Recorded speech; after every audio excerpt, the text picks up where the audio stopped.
Alarming red flag around 144 WNBA players triggers national reporters' bold Caitlin Clark stance. No sports league revolves around just one player. But in the case of Caitlin Clark, it's hard to ignore the impact. As WNBA Commissioner Kathy Engelbert herself admitted, no league is ever about one player. But in this case, Caitlin brought tens of millions of new viewers into the W. So it is fair to say that Caitlin Clark is one of the most popular athletes in America, and a definite household name. But with that surge in popularity has come a new problem for the WNBA: specific overexposure. The league has heavily spotlighted Clark, broadcasting her every move, challenge, and achievement. Not to mention, when the narrative of Reese vs. Clark came up again, the media and the W cashed in as much as possible.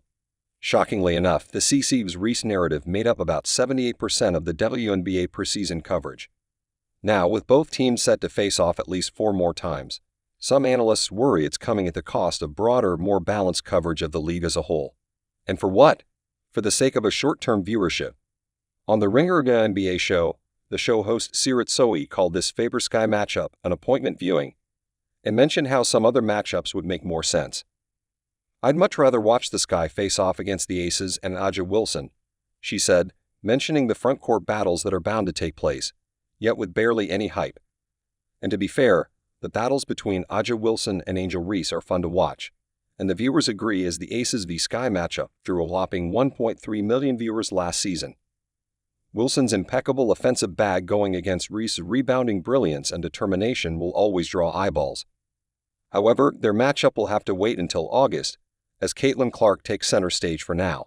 But it's not hard to understand the logic behind it. That said, Sohi's critique went deeper, pointing to a more systemic issue. Why are so many other talented players being sidelined? The show host was candid while probing around and asking questions about these decisions. Is it a lack of faith in the product to stand on its own? She asked, which is a much larger and also wrong-headed issue considering how much the game is growing even beyond Clark. Yep, she is talking about the forced rivalry narrative being shoved down at everyone's throats despite being denied by the players themselves. Constructed perfectly to get the many clicks as possible. Sirit Sohi doubled down on why this will hurt the WNBA in the long run, saying, "It is a disservice to the players and actively hinders the growth of the game."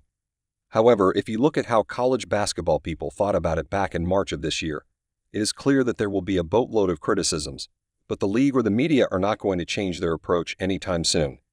Even the point person for ESPN's women's basketball coverage, Megan Ronowitz, did sound a bit meh about it. It is extremely healthy where women's college basketball is, but it would take a miracle for the women's title game to get 19 million viewers again, said Aronowitz. It's not beyond reason for it to get 12 million if we get the right teams, the right momentum, and the right storylines. What we're going to do is make sure that as the audience grows with us from the selection show through Tampa, we keep the audience engaged as long as we possibly can. Read that, as long as we possibly can. Yeah, that says a lot. College basketball is looking to pull out all the stops. And we hope when she says right storylines, it doesn't mean the forced ones. Meanwhile, Clark is not stopping, and the WNBA can probably thank her with a higher paycheck. Regardless of what any analyst might or might not say, Caitlin Clark has earned every inch of what has been given to her so far. The Indiana Fever Stars' achievements speak for themselves, and it seems like every week she does something new and exciting to capture the eyes of the public. Like during her first 2 WNBA games this year, Caitlin Clark showed no signs of weakness at all. The 6-foot-tall point guard put up consecutive 20-plus points and 10-plus assist games in a row and broke a lot of records. Her success caught the eyes of the NBA, which ended up commending Clark. The NBA gave a shout-out to the Fever point guard on their X account. And it is not like she is just receiving praise from the NBA. She is setting standards even in the men's world. After the Indiana Pacers' Game 5 victory over the Cleveland Cavaliers in the NBA playoffs, Isaiah Thomas, a Hall of Fame star himself, compared Tyrese Halliburton to Clark. "When he walked in, I said, he's walking in like Caitlin Clark," Thomas said. "This is a Caitlin Clark type of game, spreading the floor, right? Shooting it from way out there." He even said that Halliburton is probably a fan of the Fever star.